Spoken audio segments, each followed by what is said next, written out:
Mga kapatid, paulit-ulit tayong sinasalanta ng lindol at bagyo, pero higit na mas mapanira ang mga lider na walang pananagutan.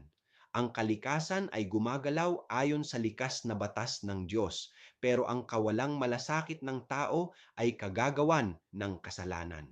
Habang ang mga mamamayan ay nagsusumikap bumangon, ang mga nasa poder ay abala sa photo ops, press con at pamumulitika.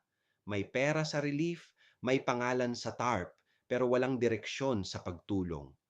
Ang kalamidad ay hindi lamang trahedya, kundi salamin ng sistemang bulok.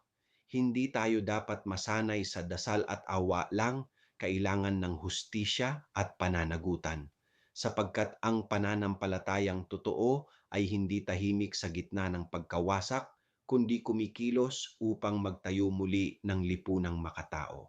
Ako si Padre Jesse Galilea, may pusong Pinoy, kasama mo sa pananalig at pakikibakang panlipunan. Hanggang sa muli mga kapatid.